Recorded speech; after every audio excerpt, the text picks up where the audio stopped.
Allons à présent à la découverte de Mamadou Keïta, né handicapé moteur.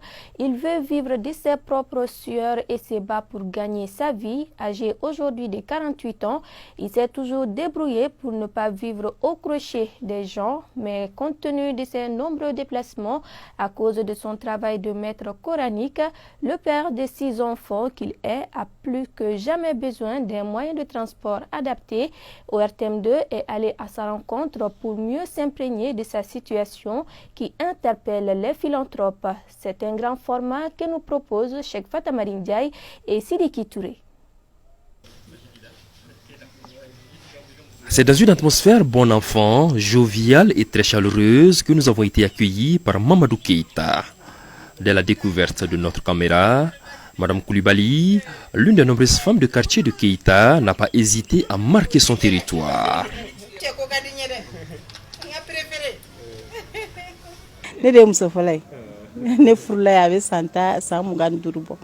Au moment où je me mariais chez les Koulibaly, Keïta ne l'était pas encore.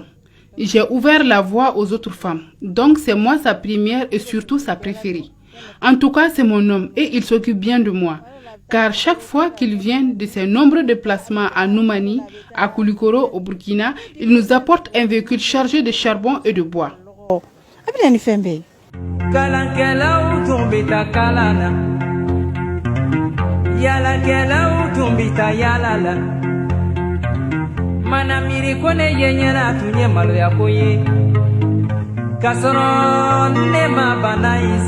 Né amputé du bras gauche et des 2 jambes, la vie de Mamadou Keïta n'est pas aussi dramatique comme le laisse paraître sa situation de handicap. Cette existence ne lui a certes pas fait de cadeau, mais pour lui, chaque petit morceau de vie mérite d'être pleinement savouré. C'est pour cela qu'il bouge au quotidien pour subvenir aux besoins de sa femme et ses 6 enfants.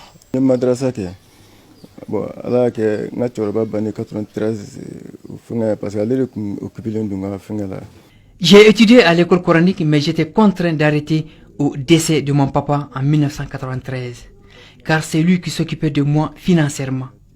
Je me suis donc débrouillé par la suite avant de me tourner à l'enseignement coranique aux enfants. Un métier que j'exerce essentiellement durant les grandes vacances. Mon mariage s'est fait au milieu de cette situation en 2005 grâce à mon grand frère.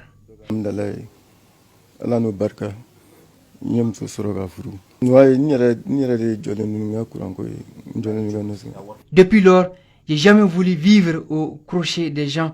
C'est pour cela que je fais de mon mieux en m'occupant de ma famille.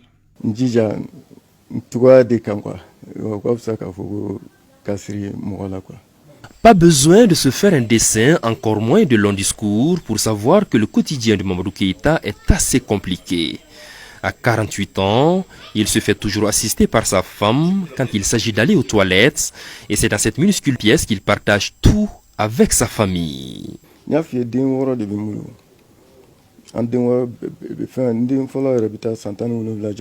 Ma première fille est âgée aujourd'hui de 17 ans et imaginez comment c'est difficile de partager la même pièce avec elle. Du coup, on a été obligé de se séparer entre les 2 pièces. Les garçons avec moi au salon et les filles avec leur maman dans la chambre. Et côté toilette, surtout que c'est public, une fois que l'hivernage commence, c'est le calvaire pour moi.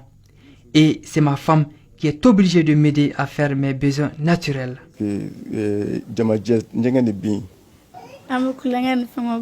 J'ai une relation particulière avec mon papa. Il me donne beaucoup de conseils et m'encourage dans les études.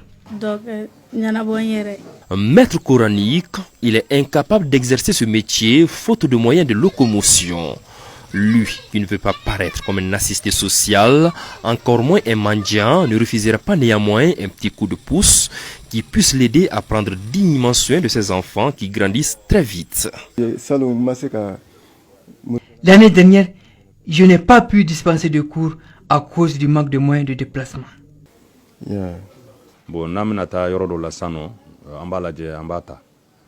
Tout petit, quand on sortait, on le portait au dos et il se plaisait bien dans ça.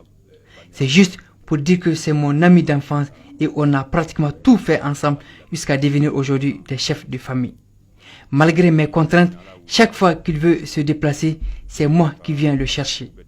Nous sommes, il est vrai, à une période assez difficile pour tout le monde, mais j'appelle les uns et les autres à lui apporter de l'aide, surtout côté locomotion. Issu d'une famille d'une dizaine d'enfants, Mamadou Keïta est le seul handicapé. Aucun de ses enfants n'a également hérité de cette incapacité motrice. Tout ceci démontre que la situation dans laquelle nous nous trouvons n'est due qu'à la seule volonté du Créateur suprême. Ngani mama za ijugu teba